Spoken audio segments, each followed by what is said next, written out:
I think any discussion about gold and silver without talking about the BRICS now is a mistake. And a lot of people would say, well, the BRICS is old news. I want to get to that later on, because I think that there are some developments, Danny, that have happened within the BRICS framework that I haven't heard anyone talking about but me, about one thing that changes everything. I want to come back to that. I think the thing that I've been focusing on the most, really all year, has been the amount of gold that's been coming in to the United States. Now, we know that countries like China have been buying gold. In fact, they expanded their gold reserves for the 7th straight month in May. But that's happening all around the world. And that's something that should certainly not be ignored. But what's happening here in the United States? And when I mention gold, I mean silver too, which, by the way, is up over 45% year to date, which is outpacing everything in the metals complex. But when we talk about gold, to see the amount of deliveries coming into COMEX, and really no one knows who is behind it, is something that I think needs to be really contemplated in the respect that, as an example, the May gold contract and silver contract, the May gold and silver contract were the largest deliveries into the COMEX market in history. And this is just kind of a repeat, if you will, of everything that we've seen since really November, where month over month over month over month, we continue to see huge inflows into the COMEX market. Now, this is ridiculously different than anything that I've ever seen in this industry, ever. This never happened before in this industry.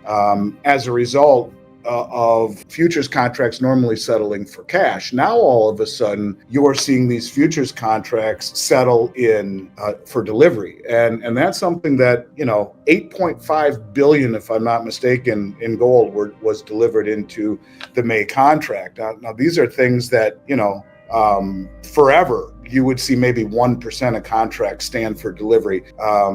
Not the sheer amount that we've been seeing, which is off the charts, and it's continuing. We've had somewhere north of 35 tons of gold stand for delivery since Easter of this year. And I think what we're really seeing is that private wealth is moving towards assets like gold and silver with no counterparty risk, and that's why they are standing for delivery. To me, that's the biggest thing, Danny, is that we're seeing a global rush, whether it be bleeding dry, the LBMA, to where they have to go to 8-week delivery delay from T+1, T being the trade day plus 1 settlement, the third day your metal should be moving, to T+8 weeks.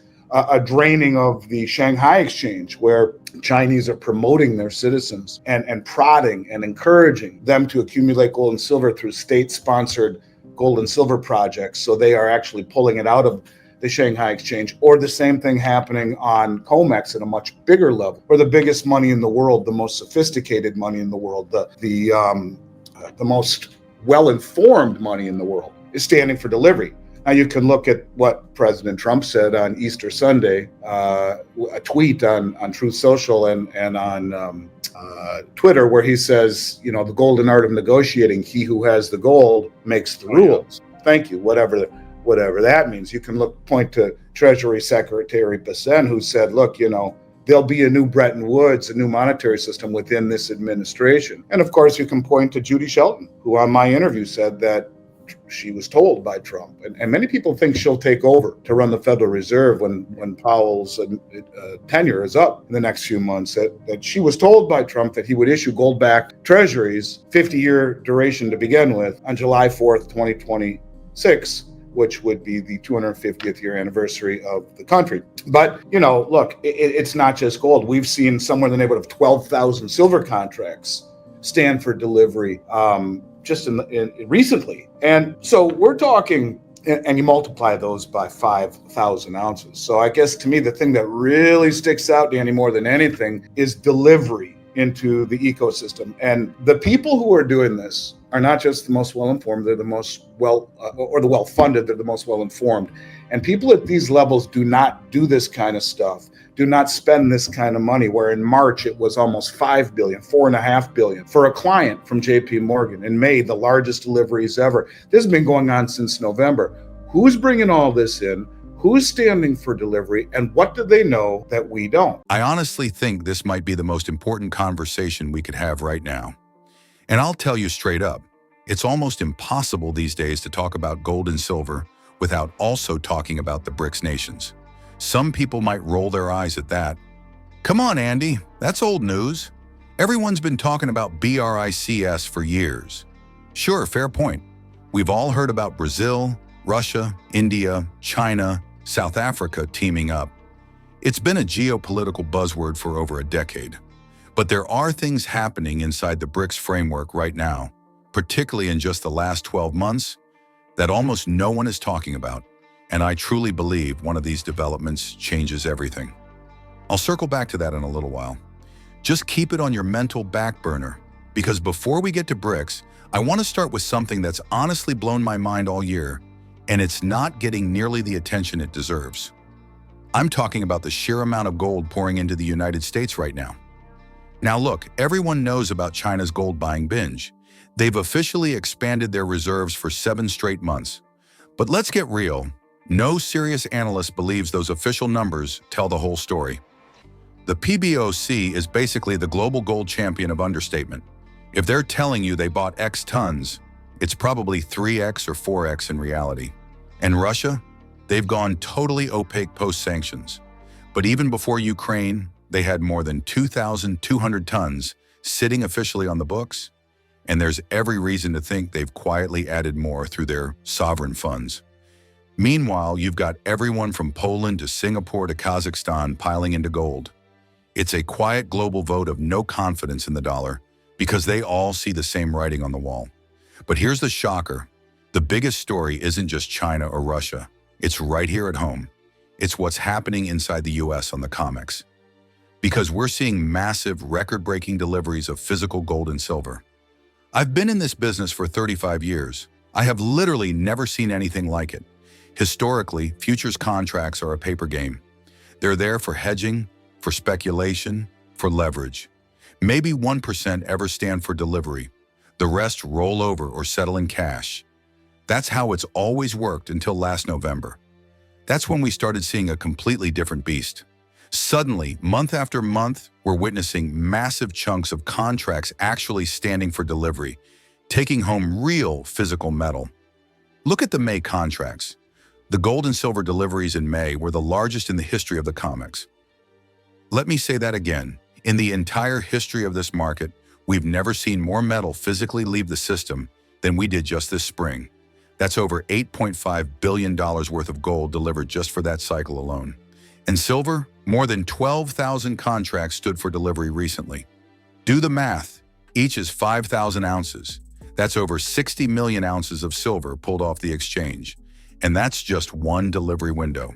Ask yourself, who's doing this?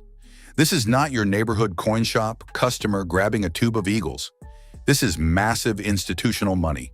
Some of these blocks are linked to JP Morgan, sure. But who are JP Morgan's clients? Who's quietly instructing the biggest bullion banks in the world to yank billions of dollars of metal out of the system? And it's not just here. The London Bullion Market Association, where trades historically settle in T+1, you buy on Monday, your metal moves Tuesday, is now delaying delivery up to 8 weeks. Why? Because they're being drained. The physical is leaving. Meanwhile, in Shanghai, the Chinese government is literally running billboards and state TV ads telling citizens to buy gold and silver. Protect your wealth, stack physical metal, they say, and it's working. Citizens are vacuuming up inventories, draining the Shanghai exchange too. So take a step back and look at the big picture.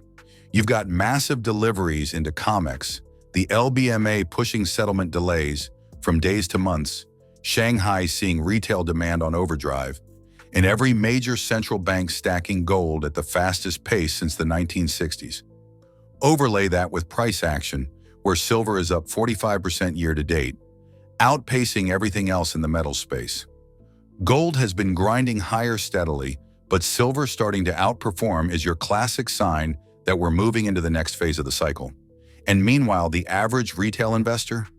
Nowhere to be found. They're chasing Nvidia, piling into meme stocks, buying up the Magnificent Seven at 35x earnings, while corporate insiders dump stock at a record pace. Retail is absolutely all in on risk right now. Meanwhile, the most sophisticated, most connected, best-informed players in the world are taking billions of dollars and quietly locking up physical metal. Of course, the price keeps moving higher. You find that these players make these moves prior to the price moving, using the suppression of the COMEX market and the LBMA to their advantage.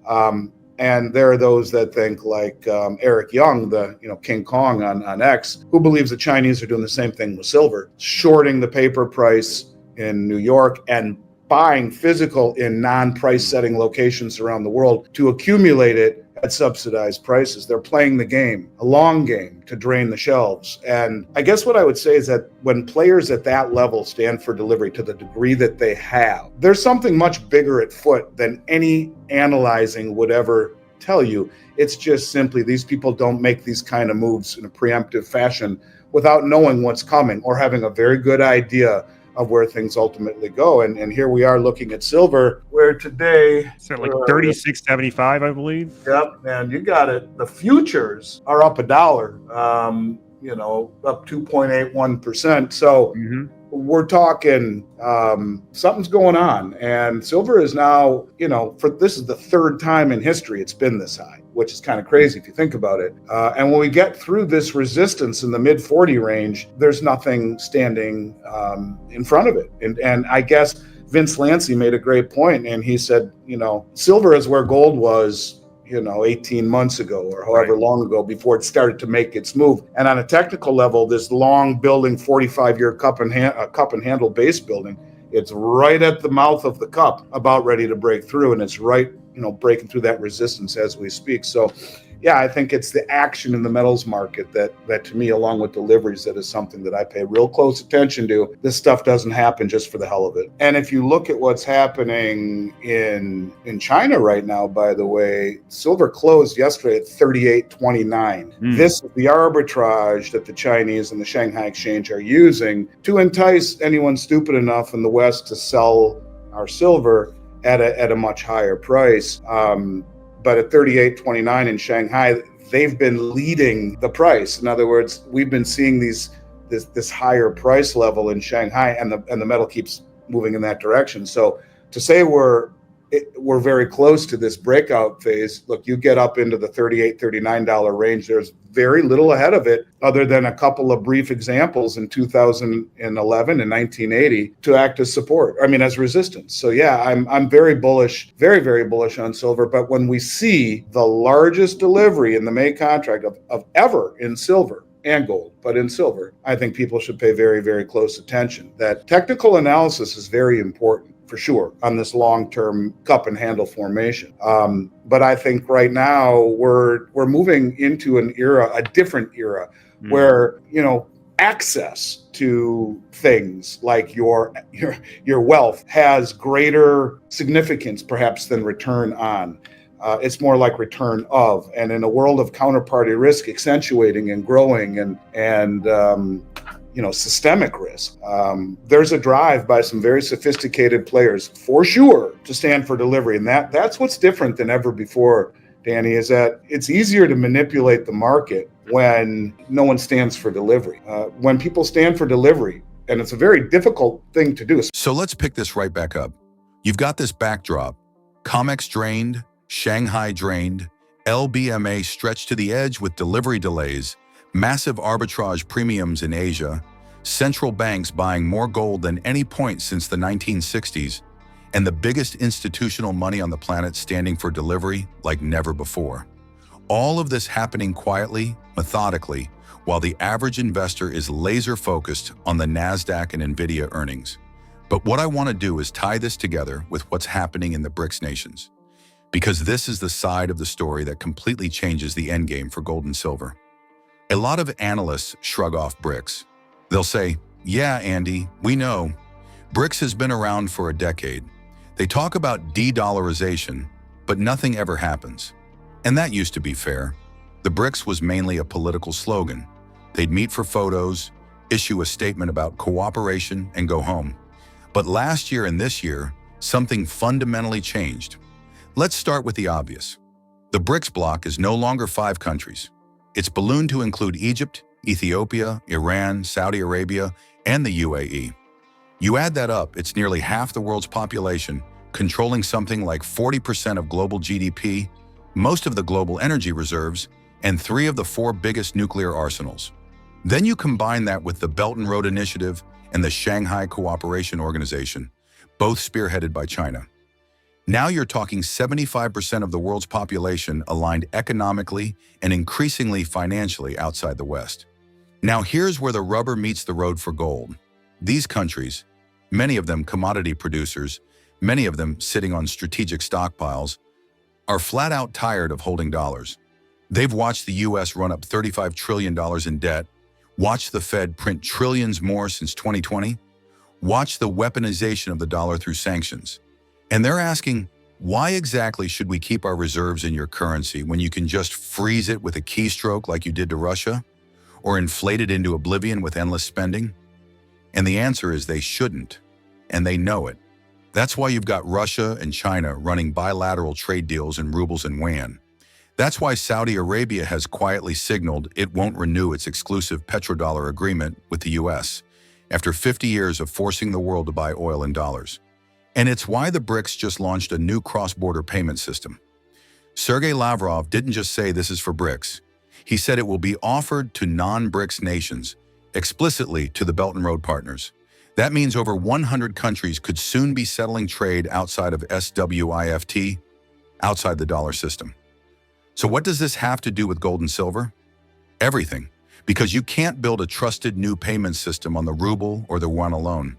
The global south isn't going to trust China's paper or Russia's paper any more than they trust ours.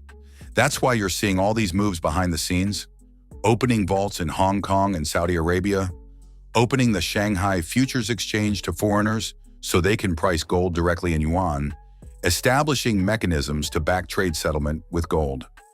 It's not a coincidence that as soon as Trump ramped up tariffs, Xi Jinping went on a tour to Vietnam, Myanmar, Malaysia, Thailand, locking in bilateral deals, often sweetened with hints at gold facilities. Vietnam literally settles real estate in gold. These aren't abstract moves. This is the infrastructure for a parallel trade system anchored at least partially on gold that does not require the dollar. And once that parallel system exists in scale, you think they'll want to keep suppressing the price of gold and silver in the West? Of course not. It's in their interest to let precious metals revalue dramatically higher because it strengthens their reserves. It lets them leverage gold as collateral for trade settlement, and it accelerates the shift away from the dollar. Remember what Alasdair Macleod likes to point out. China's been quietly building a gold position that's probably north of 20,000 tons when you include what's held by the People's Liberation Army, sovereign wealth funds, and the state banks. That's on top of the roughly 27,000 tons that Chinese citizens have withdrawn from the Shanghai Gold Exchange since 2002. That means the private sector in China now holds more gold than the official reserves of every Western central bank combined. And ask yourself why the Shanghai vaults are now open to foreign participation. Why did the Shanghai Futures Exchange change the rule so that JP Morgan or Goldman Sachs can trade gold futures in China without even having to set up a domestic entity? Because China wants the pricing power. They want to move price discovery from London and New York to Shanghai. And guess what happens once they do? The dollar-centric gold paper suppression scheme breaks. You'll see actual physical supply drive the price, not just leveraged shorts on COMEX. Eric Young nailed it when he said the Chinese are playing the longest game in history. They short paper in New York, quietly buy real metal everywhere else, arbitraging the difference, and wait for the day the dollar cracks and the West's control over gold and silver pricing collapses under its own fraud. And by then, they'll own most of the above-ground supply. Now bring it back to the US. What are we doing? Retail investors are buying meme stocks. The US Mint can't even meet demand for silver eagles, not because there's no silver, but because by their own admission, they've been instructed to only produce enough to avoid a PR disaster. They've literally said they're told to underproduce so there's no embarrassing shortage headlines. Meanwhile, insiders are dumping stock at the fastest clip in history. And average Americans? They're buying homes at 7% mortgages, rolling credit card balances at 24%, and praying Nvidia earnings keep doubling. This is what a wealth transfer looks like in real time. The top 0.1% are hoovering up real assets, land, farmland, gold, silver, while everyone else chases ephemeral paper wealth. And look, let's be honest about what this means for silver. Silver is still dirt cheap relative to gold.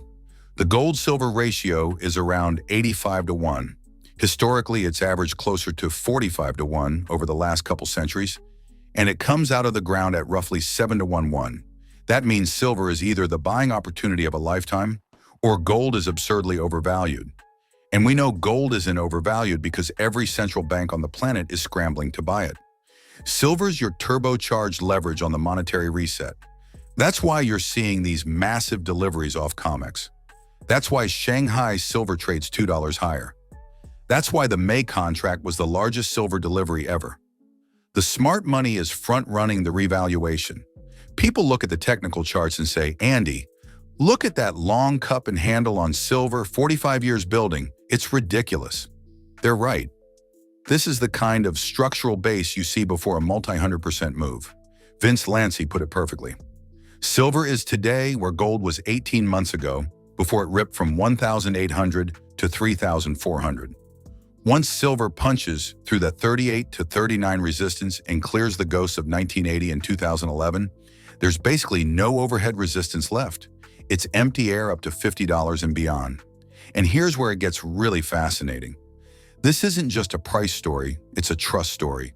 The entire fiat system is built on trust. Trust that dollars will hold value. Trust that treasuries will pay back. Trust that banks will stay solvent. But every chart shows that trust is fraying. The Fed can control the short end of the yield curve, but the long end? That's driven by the market. And once the T-bond market finally prices the risk correctly, we'll see a generational shift. I know there are talking heads out there saying, gold's overbought, it'll pull back to $2,200. Same people have been saying that since it broke $2,000. Meanwhile, every dip gets bought by the very players standing for delivery. That's your clue. When pullbacks don't get anywhere near where all the YouTube TA guys think they should, that's stealth accumulation. They're soaking up every ounce. Michael Oliver's work on momentum structural breaks shows we're in the early stages of a long-term repricing. Historically, the last phase of a bull market is when silver goes vertical and outpaces gold. But he thinks this time is different because the crisis we're heading into isn't like 1980 or 2011. It's a crisis of the entire fiat system, not just stocks or mortgages. That means when silver goes berserk, it may not crash back down. It might just reset at a permanently higher level because the alternative is holding dying paper. This is why I keep telling people, it's no longer about return on capital, it's about return of capital. You want wealth that has no counterparty risk. Gold and silver don't depend on a bank staying solvent or a government promising to pay later. They are wealth in pure form outside the system. And the delivery trend shows that's exactly what the biggest players on earth want. They don't want ETFs. They don't want futures contracts. They want actual metal in their own vaults. Because when the confidence game finally ends, only those holding real assets will still have meaningful wealth. I'll leave you with this. We're living through a moment that future historians will write books about. This is the end of a 50-year experiment in unbacked fiat. Since Nixon closed the gold window in '71, we've been on borrowed time. Now you see BRICS building a parallel system, China opening vaults around the world, the Fed and ECB terrified of a gold-triggered collapse, and smart money yanking physical metal off the exchanges month after month. At some point, there's going to be a trigger event, maybe a failed treasury auction, maybe a banking contagion, maybe a geopolitical shock that tips the scales. And when that happens, you'll either already have your insurance in the form of gold and silver, or you'll be trying to buy it alongside everyone else at multiples of today's price. So yeah, I'd say this is the time to prepare, because once the dollar's exorbitant privilege breaks, it won't be a slow grind lower. It'll be an overnight reset. The kind that your grandkids will one day ask you about, where were you when the dollar died? And your answer will depend on whether you were paying attention to these delivery numbers, these vault movements, these BRICS developments, or whether you were too busy chasing tech stocks at 40 times earnings. Because in the end, it's like Trump's Easter post said, whether he knew it or not, he who has the gold makes the rules. And if you want to be on the right side of that rulebook, now's the time to act. Stay informed about the latest developments shaping the precious metals markets with regular updates from the Finance Daily team. Not only that, but as a subscriber, you'll also receive timely silver and gold price notifications and early access to groundbreaking news unavailable to the general public. Join our free gold and silver newsletter today, link in the description.